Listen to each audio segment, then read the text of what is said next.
Angela Carter's hands tightened around the steering wheel as she pulled up in front of the Orleans Parish Courthouse.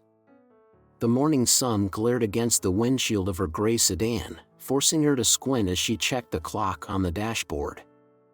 8:50 a.m., 10 minutes until court was in session.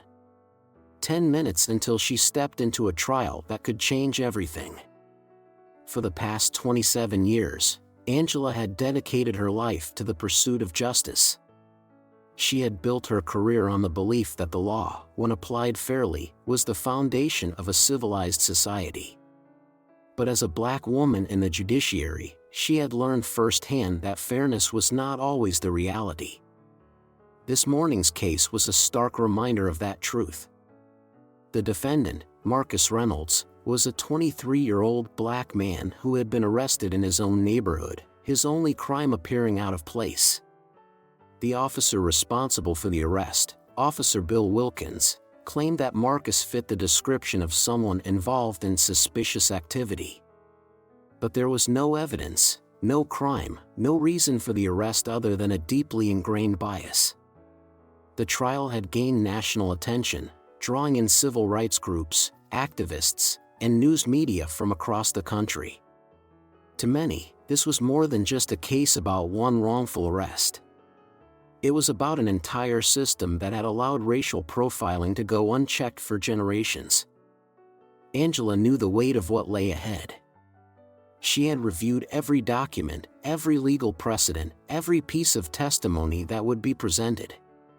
Yet, despite her preparation, she couldn't shake the unease that settled deep in her chest. She unbuckled her seatbelt and reached for her black leather briefcase on the passenger seat. Just another day in court, she reminded herself. But she knew better.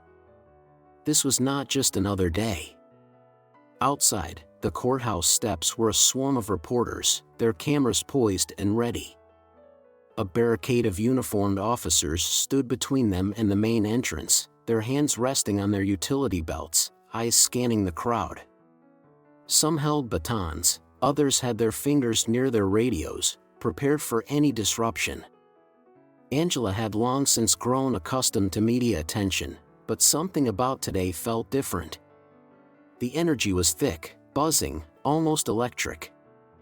She took a slow breath before pushing open the car door. The New Orleans humidity wrapped around her instantly, thick and unrelenting.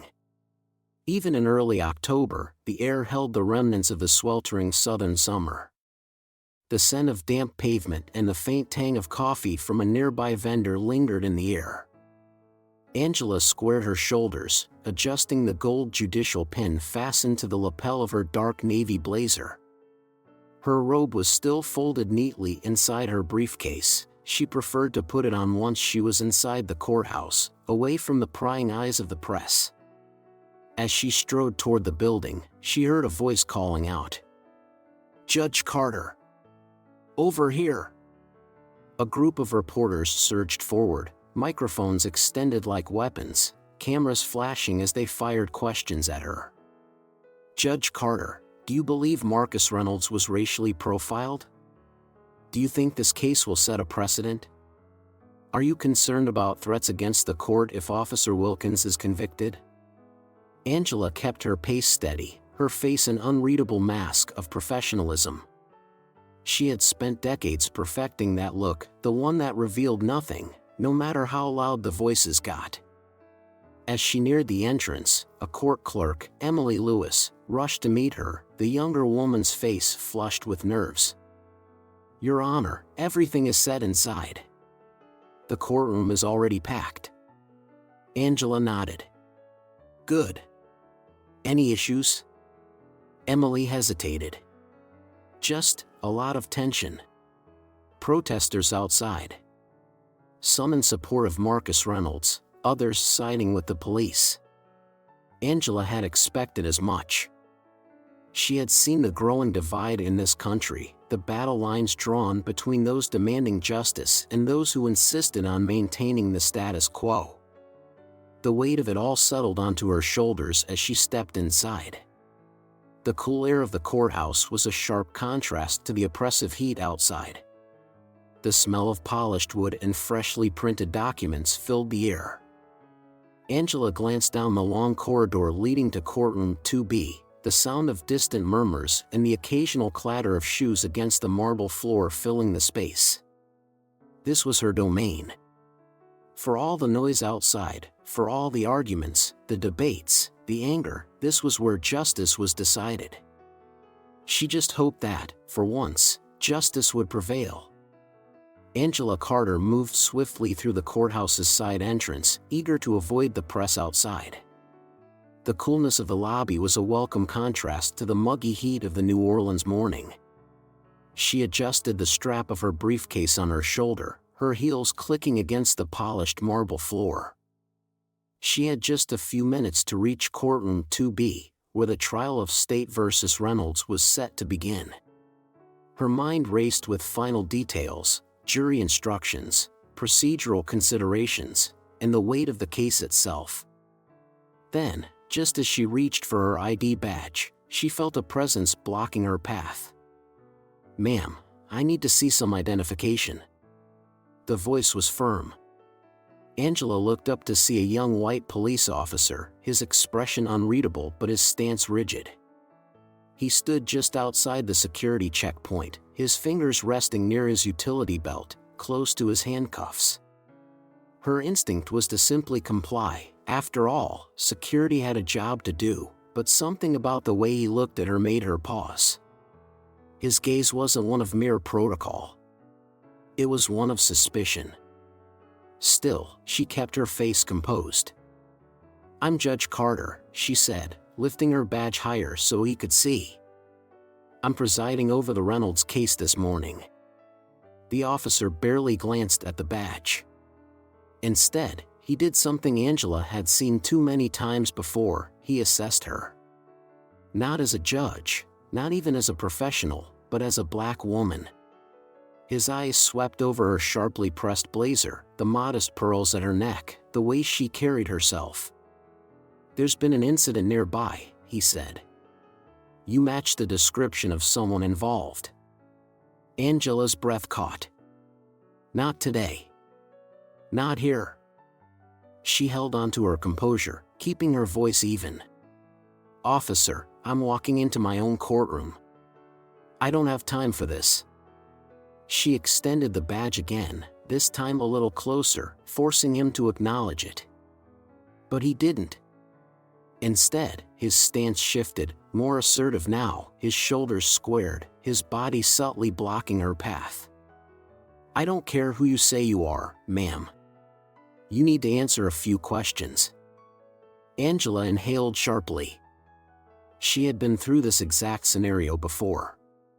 As a young law student, as a rising attorney, even as a judge when she wasn't in her robes. She knew that look, the one that said, "I have already decided who you are before you even open your mouth." Her pulse quickened. The hallway was relatively empty, save for a few clerks and security personnel. The courtroom was just a few steps away, yet she found herself standing on the precipice of something much bigger than a simple misunderstanding. She steadied her voice. "Officer, I suggest you take a closer look at my badge before you make a serious mistake." The officer's jaw tightened. For a moment, neither of them moved. His hand hovered near his belt, too close to his weapon for her comfort. Angela had seen enough courtroom footage to know how quickly situations like this could escalate. Then, before she could respond further, a new voice cut through the tension. "What the hell is going on here?" Angela turned. Sergeant Michael Hayes. He was an older black officer, someone she had encountered in previous cases. His face, lined with experience, wisdom, and exhaustion, was a stark contrast to the tight-jawed rigidity of the young officer still blocking her path. The shift in energy was immediate. The younger officer, Wilkins, according to his badge, stiffened but didn't move. Hayes, however, recognized her instantly. His eyes widened in realization. "Judge Carter?" Angela exhaled slowly, controlling the frustration rising in her chest. Yes, Sergeant. Hayes turned to Wilkins, his expression hard. You need to stand down. Wilkins hesitated. But she is the judge presiding over the Reynolds case. Hayes's voice dropped into a dangerous register. Do you have any idea what you just did? Wilkins' expression wavered, but his pride held strong. She matches the description. Hayes stepped in closer, his voice firm. That's the judge, rookie. Do you want to lose your badge today? Silence. Wilkins swallowed hard. His eyes flickered toward Angela, and for the first time, there was hesitation, as if the weight of what had just happened was finally sinking in. Angela held his gaze, unflinching. This is the problem. It was never about her credentials, her experience, or her authority. To him, she had simply been another black woman in the wrong place. Finally, Wilkins took a step back, his expression unreadable. Angela, however, wasn't ready to let it go just yet. She turned to Hayes. Is this what passes for security these days? Hayes looked uncomfortable. Judge Carter, She held up a hand. Not now. She didn't have time for an apology. Didn't have time for the usual excuses. It was a misunderstanding. He's young. He's just doing his job. She had a trial to preside over. Without another word, she strode past both men, stepping through the courthouse doors. The sterile air greeted her with a familiar sense of routine, but nothing about today felt routine anymore. Her heart was still pounding, her mind replaying every second of what had just happened. And then, like a cruel twist of irony, the reality of it all settled in. She was about to oversee a trial on racial profiling. And she had just been racially profiled outside her own courtroom. Angela Carter took her seat at the bench, adjusting the microphone slightly as she surveyed the courtroom. The heavy oak-paneled walls, the polished wooden desks, the quiet tension that hovered in the air, it was all familiar. Yet today, it felt different. The weight of what had just happened outside still clung to her, despite her best efforts to push it aside. She had spent years perfecting the ability to remain impartial, to not let personal emotions cloud her judgment. But as she glanced across the room, her gaze landing briefly on Marcus Reynolds, the young defendant at the center of today's case, she felt a pang of something deeper than professionalism. Anger.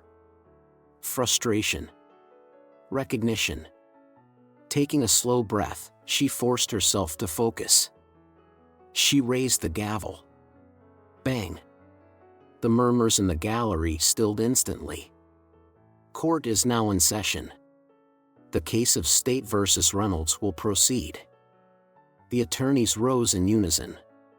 Samantha Green, the lead prosecutor, stood with confidence, her well-tailored navy suit crisp against the backdrop of the dimly lit courtroom. She was known for being methodical, a woman who chose her words with precision. Across from her, Daniel Boyd, the defense attorney, straightened his tie, his expression unreadable. He was experienced, the kind of lawyer who could sway a jury with calculated charm, though Angela had never been particularly fond of his tendency to spin narratives rather than focus on the law. Angela shifted her attention to Marcus Reynolds. The young man sat stiffly at the defense table, his hands clasped tightly in front of him.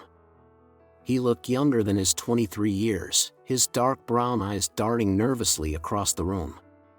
His mother sat behind him in the front row, her hands gripping a small gold cross on a chain around her neck, her lips pressed into a thin line of determination. Angela had read the case file thoroughly. Marcus had been walking home from a friend's house in his own neighborhood. He had done nothing suspicious. Yet he had been stopped. Handcuffed. Pushed against the hood of a police car. Humiliated in front of his neighbors. And the officer responsible? Sitting just a few feet away at the witness table. Officer Bill Wilkins.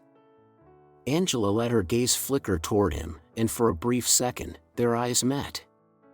She recognized the shift in his posture, the way his hands fidgeted slightly, the way his eyes darted away almost as quickly as they had locked onto hers. She had seen that look before. A man who knew he had done something wrong but wasn't sure if he was ready to admit it. Angela steadied herself, her voice firm but even. "Prosecution, you may proceed with opening statements." Samantha Green stepped forward, her voice smooth but commanding. "Your Honor, members of the jury, today we will present undeniable evidence that Marcus Reynolds was unlawfully detained without cause." Officer Wilkins did not have reasonable suspicion. He did not have probable cause. He had only one thing: assumption. She paused, letting her words settle. An assumption that a young black man, walking in a neighborhood, must be up to something. An assumption that Marcus Reynolds did not belong. And that assumption led to a wrongful arrest, a public humiliation, and yet another example of how racial bias operates in our justice system. Angela's grip on the gavel tightened slightly. That assumption. She had heard those words before. She had felt them before. Less than an hour ago, she had stood outside this very courthouse, her credentials ignored, her presence questioned, all because she, too, had matched a description. The irony was suffocating. The defense attorney, Daniel Boyd, stood now, buttoning his suit jacket as he approached the jury. His voice was calm, smooth, the kind of voice that made people lean in rather than pull away. This case, ladies and gentlemen, is not about racism. It is about safety. Officer Wilkins acted in the best interest of the community. He was responding to reports of suspicious activity, and he did what any good officer would do: he investigated. He turned slightly, gesturing toward Marcus Reynolds without looking directly at him. And while Mr. Reynolds may have felt inconvenienced by the stop, we must ask ourselves, is an officer's duty to uphold the law, or to ensure no one ever feels uncomfortable? Angela kept her expression neutral. She had heard this argument before. She had heard it too many times. It was the same argument used to justify stop-and-frisk policies, the same reasoning given in courtrooms across America when young black men were arrested without cause. But that argument was wearing thin. Angela glanced toward the jury, reading their expressions. Some were engaged, nodding slightly. Others looked less certain. She turned her attention back to the attorneys. "You may call your first witness." Samantha Green adjusted her papers before looking up. "The prosecution calls Marcus Reynolds to the stand." Angela watched as Marcus stood, his movements stiff, as if he carried the weight of the entire courtroom on his back. He took his oath, then settled into the witness chair, his hands gripping the armrests. Samantha's voice softened slightly, but her professionalism never wavered. "Marcus, can you describe the night of your arrest?" Marcus cleared his throat. "I was waiting for my ride." His voice was steady, but Angela could hear the tension beneath it. "And where were you?" "On the sidewalk. A block away from my apartment." Angela watched as Marcus's eyes flickered toward Officer Wilkins. The officer kept his gaze forward, but his jaw was tight. "And what happened next?" Marcus inhaled deeply. "I saw a patrol car coming down the street. I didn't think anything of it at first. But then it slowed down, and the officer, he nodded toward Wilkins, rolled down his window and asked me what I was doing." Angela felt a knot tighten in her stomach. She had been asked that same question before. "What are you doing here?" As if her very existence in a certain space required justification. As if she didn't belong. Samantha pressed on. "Did he explain why he stopped you?" Marcus shook his head. He said I looked nervous. that I was acting suspicious. Samantha turned toward the jury. Walking home, waiting for a ride, suspicious behavior? Or simply a young black man existing in his own neighborhood? A murmur rippled through the courtroom. Angela tapped her gavel lightly. Order. But inside, she was battling something deeper. This was no longer just about Marcus Reynolds. This was about her own experience. The courtroom was supposed to be the one place where justice was blind. But Angela knew better. Justice had never been blind. It had only ever been willfully ignorant. And today, she was determined to make it see. The courtroom was still. Angela Carter sat at the bench, her gavel resting in her hand, but she had not yet brought it down. Every breath in the room felt measured, every movement calculated. The jury had reached a verdict. For the past 12 hours, the jurors had deliberated behind closed doors, weighing the evidence, debating intent, parsing through legal arguments that had filled this courtroom for days. The clock had inched past midnight, and now, as dawn approached, their decision would be read aloud for the world to hear. Angela took a slow breath and turned her gaze toward the jury box. The jury forewoman, a middle-aged woman with dark hair pulled tightly into a bun, stood with a slip of paper in her trembling hands. Her fingers pressed into it, leaving behind small creases. Angela's voice was steady. "Madam Forewoman, has the jury reached a verdict?" The woman nodded. "We have, Your Honor." Angela gestured for her to proceed. The forewoman swallowed, glanced briefly toward Marcus Reynolds, then toward Officer Bill Wilkins, before turning her gaze back to the paper in her hands. "In the case of State versus Wilkins, we, the jury, find the defendant." A breathless pause. The air in the courtroom felt impossibly thick, heavy with anticipation, fear, and the weight of justice hanging in the balance. Guilty of wrongful arrest and racial discrimination. A ripple of sound moved through the gallery, a muffled gasp, a hushed whisper. Marcus Reynolds sat frozen, his hands gripping the edges of the defense table. His mother, seated behind him, pressed her hand to her mouth, her eyes brimming with tears. At the prosecution's table, Samantha Green gave the faintest nod, as if she had known all along that this was the only possible outcome. But Angela's attention was elsewhere. She was watching Officer Wilkins. The young officer stared straight ahead, his face pale, his lips pressed into a thin, bloodless line. His hands, which had remained neatly folded in his lap throughout the trial, were now clenched into tight fists. Angela could see it, the slow unraveling of a man who had believed he was untouchable. For years, officers like Wilkins had walked away from cases like this without consequence. But today, the law had spoken. Angela let the weight of the moment settle over the room before she reached for her gavel. Bang! Court is adjourned. The room erupted. Reporters scrambled for their phones, their fingers flying across screens as they relayed the news.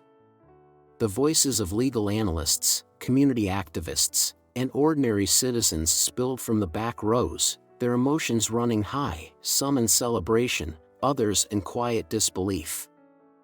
Angela remained seated as the gallery emptied, watching as Marcus stood on shaky legs, his lawyer's hand firm on his shoulder. For a long moment, he simply stood there, absorbing what had just happened.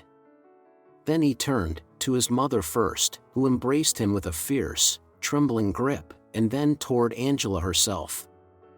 Their eyes met. He nodded. She returned the gesture. It wasn't much. But it was enough. And yet, even as relief filled the courtroom, Angela knew this was not the end of the story. The law had worked today. But would it work tomorrow? She watched as Officer Wilkins remained seated at the defense table, his face blank, his body unmoving. He wasn't looking at anyone, not his lawyer, not the gallery. He was processing. Angela had seen that look before. The moment a person realizes they are not immune to the system they had always believed protected them. Wilkins suddenly stood. The movement startled even his lawyer. He turned toward Angela, his face still pale, his expression unreadable. Then, after a brief pause, he spoke. "Your Honor," his voice cracked. He cleared his throat. I need to say something." Angela raised an eyebrow but motioned for him to continue. Wilkins exhaled slowly. "I thought I was doing my job. I thought I was protecting my community." He swallowed hard. "But I was wrong." The courtroom, once alive with chatter, fell eerily silent again. "I see now that I let my biases control me. I assumed Marcus was guilty the moment I saw him. I didn't stop to think. I didn't stop to question my own perception." His voice wavered, but he pressed on. "I know that saying I'm sorry doesn't undo what I did. I know it doesn't change what Marcus went through." He glanced toward the young man at the defense table but quickly looked away. "But I need you to know that I understand now. I see it." Angela studied him carefully. She had heard apologies before. She had heard excuses, justifications, attempts at redemption. And yet, for the first time, she saw something different in Wilkins' face. Not just regret, but understanding. She folded her hands on the bench, her voice measured. "Officer Wilkins, your words are noted. But justice is not about apologies. It is about accountability." Wilkins nodded. His hands trembled at his sides. He didn't try to argue. Didn't try to explain. He simply accepted it. Angela looked over at Marcus once more. His shoulders were looser, his expression softer, but she could tell he was still processing everything. This verdict would not erase what had happened to him. It would not erase the fear he had felt, the humiliation, the anger. But it was something. A step forward. Angela rose from her seat, gathering her notes. As she moved toward the exit, she could hear the muffled voices of reporters outside, their cameras flashing through the courthouse windows. She hesitated before pushing open the doors. This case was over. But the fight for justice? That would never be over. The courthouse was nearly empty. Most of the reporters had filed out, eager to broadcast the verdict to the world. The voices of courtroom staff echoed softly in the hallways, the sound of shuffled papers and closing doors signaling the end of another long day. Angela Carter sat at the bench, watching the last few people trickle out. She exhaled slowly, finally allowing herself a moment of stillness. It was over. Or at least, this part of it was. She reached for her briefcase, ready to leave, when she noticed someone still lingering near the defense table. Bill Wilkins. The young officer stood stiffly, his uniform now slightly wrinkled, as if the weight of the trial had settled into the very fabric of his clothes. His hands rested at his sides, but Angela could see the tension in them, fingers curled just enough to show his nerves.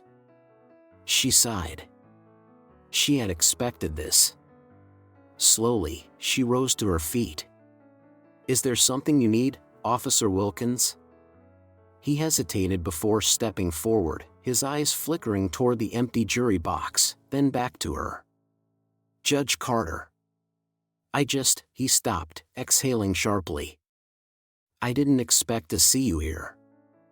Angela arched an eyebrow. "Where else would I be?"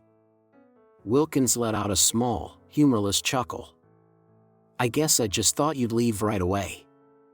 The case is over." Angela studied him for a moment before responding. "The case may be over, but the consequences are not." He flinched slightly, his fingers tightening. "I know that." silence settled between them. For the first time since the trial began, Wilkins looked uncertain. Angela had seen his kind before, young officers who had been trained to believe they were the protectors of law and order. Men who had been taught to trust their instincts, yet never question what had shaped those instincts in the first place. She had seen countless officers like him sit in this very courtroom, defending themselves against allegations they refused to believe could apply to them. But today, there was no defense left. Just reckoning. Wilkins took another cautious step forward. I wanted to say something. If you'll let me. Angela remained silent, waiting. He cleared his throat. I thought I was doing my job. That night, when I saw Marcus Reynolds, I thought I was protecting the neighborhood. He exhaled heavily. I thought I was doing the right thing. Angela crossed her arms. And now? His jaw clenched, and for a brief moment, he seemed to struggle with his next words. Then, finally, his shoulders sagged. Now I know I was wrong. The words hung in the air, heavier than anything else he had said before. Angela didn't react. She had heard apologies before. She had heard officers say they didn't mean it, say they didn't realize, say they were just following protocol. And yet, those words had never prevented the next wrongful arrest. They had never stopped the next Marcus Reynolds. Wilkins must have sensed her skepticism, because he quickly added, I know an apology doesn't fix anything. I know it doesn't change what I did. Angela tilted her head slightly. Then why are you here? Wilkins hesitated. Why are you here? It was a question that Angela herself had asked so many times, not just to men like Wilkins, but to an entire system that had failed people like Marcus Reynolds over and over again. Why now? Why only after the verdict? Wilkins ran a hand over his face, looking suddenly exhausted. Because for the first time, I see it. Angela narrowed her eyes. See what? How easy it was. How easy it had been to assume. How easy it had been to believe his instincts were right. How easy it had been to justify it to himself, asterisk asterisk. Wilkins swallowed hard, his voice quieter now. I was trained to look for threats. To trust my gut. But nobody ever taught me to question what my gut was telling me. Angela felt something tighten in her chest. She had spent years in courtrooms hearing this same sentiment. Officers who had never stopped to ask themselves why their gut told them a black man standing on a sidewalk was a danger. And yet, there was something different in Wilkins' face now, something Angela rarely saw in these moments. Shame. He shifted uncomfortably. I don't expect you to believe me.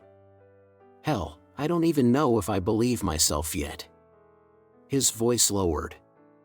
But I know that what happened out there today, outside this courthouse, that was me. That was what I did to Marcus. And it scares the hell out of me. Angela exhaled slowly. The memory of that morning flashed through her mind, the way Wilkins had stood in front of her, his hand near his belt, telling her she matched a description.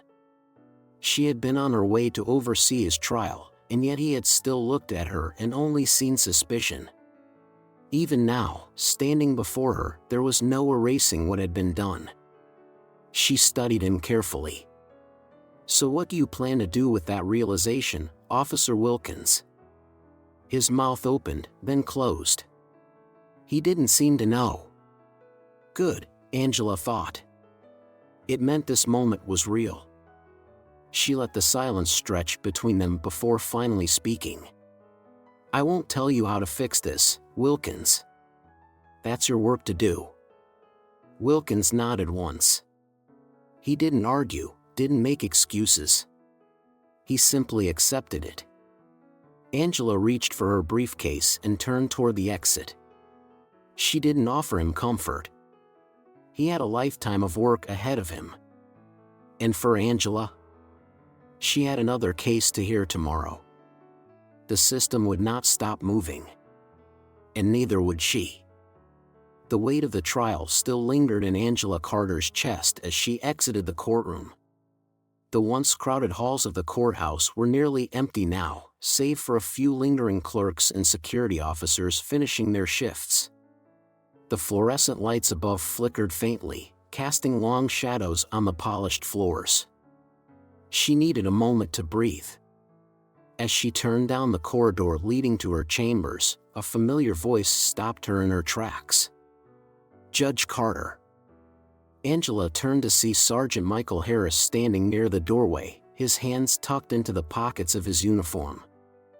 Harris was a seasoned officer, his salt and pepper hair a testament to his years on the force. He had seen it all, the changes, the resistance, the slow, painstaking progress. He was one of the few officers she trusted, not because he was perfect, but because he understood what it meant to exist in both worlds, the badge and the skin he was born in. Angela exhaled and gave him a small nod. Sergeant. Harris stepped closer, his gaze steady. Can we talk? Angela studied him for a moment, then gestured toward her chambers. Come in. Inside, the space was neat but lived in. The heavy oak desk was stacked with legal briefs, and framed photos lined the walls, images of her law school graduation, her first appointment as a judge, and a picture of her late father, a man who had taught her the value of standing tall, even when the world tried to push her down. She set her briefcase on the desk and turned toward Harris. What's on your mind? Harris hesitated before speaking. Wilkins. Angela crossed her arms. What about him? Harris let out a slow breath. I saw him outside just now. Looked like a man who just got hit by a train. Angela wasn't surprised. He's realizing that the system he believed in isn't built to protect everyone equally. Harris nodded grimly. Maybe. But he's not the only one who needs to realize that. Angela raised an eyebrow. Are you saying there are more like him? Harris gave a dry chuckle. Judge, there are hundreds of Wilkinses out there. Thousands. Young guys who come onto the force thinking they're doing good, thinking they're the heroes of the story. And they don't stop to question why they see some people as threats before they even open their mouths. Angela knew this all too well. She had spent her career watching the system fail people like Marcus Reynolds, watching courts bend over backward to justify the unjustifiable. Harris ran a hand over his face. I've been on this force for over 25 years. I've worked alongside good cops, bad cops, and a whole lot of men in between. Some of them are open racists, sure, but a lot of them? He shook his head. A lot of them just don't see it. They don't see their own biases. And when they do, it scares the hell out of them. Angela leaned back against her desk, arms still crossed. So what do we do about it? Harris hesitated. Then he let out a tired sigh. We keep fighting. Angela studied him. You really think that's enough? He shrugged. I don't know. But I know doing nothing isn't an option. For a long moment, neither of them spoke. The silence wasn't uncomfortable. It was the silence of two people who understood the weight of what they were up against. Angela finally spoke.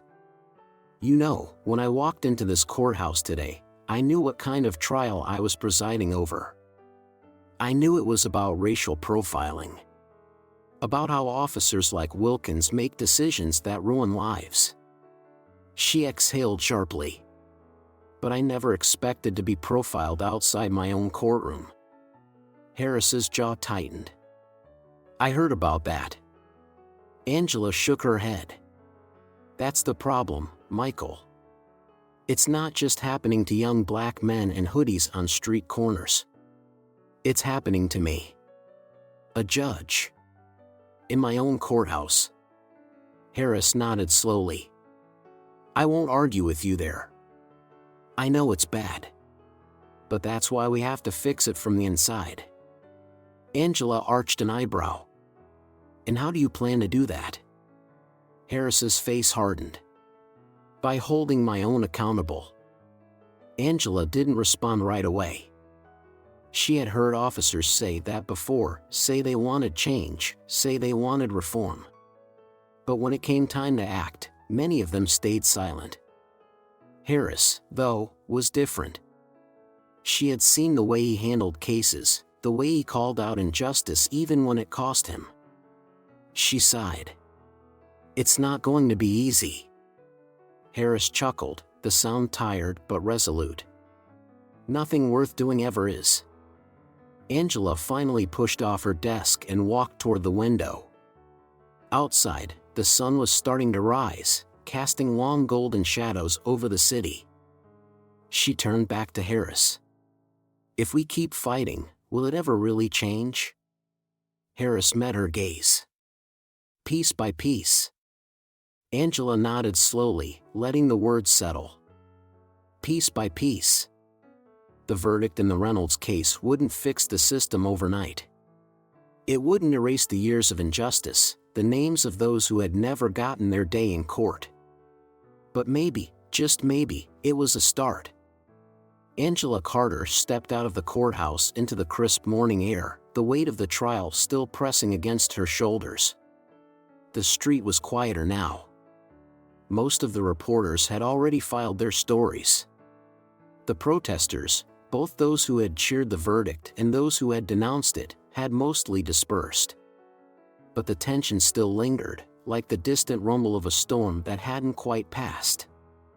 She let out a slow breath, adjusting the strap of her briefcase.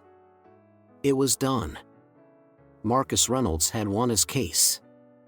A police officer had been held accountable. Justice, in the eyes of the law, had been served. But Angela knew better than to mistake a single victory for lasting change. She descended the courthouse steps, the echoes of her heels clicking against the stone pavement. As she reached the bottom, she spotted Marcus standing off to the side with his attorney. His mother was next to him, gripping his hand as if she were afraid that letting go would make the moment disappear. When he saw Angela, he hesitated for a moment, then took a step toward her. Judge Carter. She offered him a small nod. Marcus. For a second, he seemed unsure of what to say. Then he exhaled, his voice steady but quiet. I just wanted to say, thank you. Angela studied him. He looked exhausted. The weight of the past few weeks had settled into his shoulders, making him look older than his 23 years. But there was something else in his eyes too, something that hadn't been there before. Relief. Angela shook her head. You don't need to thank me, Marcus. I was just doing my job. Marcus hesitated, then offered a small smile. Maybe. But you listened. Angela felt her chest tighten slightly. How many times had people like Marcus spoken, only to be ignored? How many times had their stories been dismissed, their experiences doubted? She nodded slowly. I hope this is a step toward something better. Marcus let out a soft chuckle, shaking his head. Maybe. But we still have a long way to go. Angela didn't argue. He was right. This case would be dissected and debated in newsrooms and living rooms across the country. Some would see it as a sign of progress. Others would call it an overreach, a betrayal of law enforcement. And next week, there would be another case. Another name. Another young black man standing before a judge, hoping someone would believe him. Angela had seen it before. She would see it again. As Marcus and his family walked away, she turned toward the side entrance of the courthouse, hoping to avoid any lingering reporters. But as soon as she stepped around the corner, she stopped. Bill Wilkins was there. The former officer was leaning against the building, his uniform gone, replaced by a plain button-down shirt and dark slacks. He looked up as she approached, his expression unreadable. For a long moment, neither of them spoke. Angela didn't know why she had stopped. She owed him nothing. And yet, she stayed. Wilkins shifted slightly, clearing his throat. "I guess this is it." Angela arched an eyebrow. "Is it?" Wilkins let out a small, humorless laugh. "I don't know. Maybe not. Maybe this is just the beginning of something else." Angela tilted her head, studying him. "And what exactly do you think that something else is, Officer Wilkins?" He flinched slightly at the title, at the reminder of what he had lost. Then he sighed. "I don't know yet. But I know I need to figure it out." Angela nodded. That, at least, was honest. She wasn't in the business of handing out redemption. That wasn't her role. Justice wasn't about making people feel better. It was about accountability. And Bill Wilkins had a lifetime of work ahead of him. Angela shifted her briefcase to her other hand. "Then I suggest you get started." Wilkins nodded. "Yeah." She didn't wait for more. She turned and walked away, the courthouse behind her, the future ahead. The fight wasn't over. It never would be. But today, they had taken one step forward. And sometimes, that was enough. Justice is not a destination, it is a continuous fight, one that requires vigilance, accountability, and courage. The case of Marcus Reynolds reminds us that bias does not always come in the form of overt hatred. Often, it exists in the subtle assumptions people make, the unconscious choices that shape a person's fate before they even speak. For many, Officer Bill Wilkins was not a villain, he was a product of a flawed system. But recognizing the problem is not the same as fixing it. The burden of change cannot rest solely on those who have been wronged. It must be carried by those who have the power to prevent the harm in the first place. Judge Angela Carter's journey teaches us that progress is slow, frustrating, and often incomplete. But every step forward matters. One fair trial, one moment of accountability, one person willing to challenge their own assumptions, all of these are small victories in a much larger battle. For those of us who have lived through decades of social change, the lesson is clear: we cannot afford to grow complacent. The fight for equality is not just history, it is happening now. And it requires all of us to stay engaged, stay aware, and keep pushing forward. Piece by piece.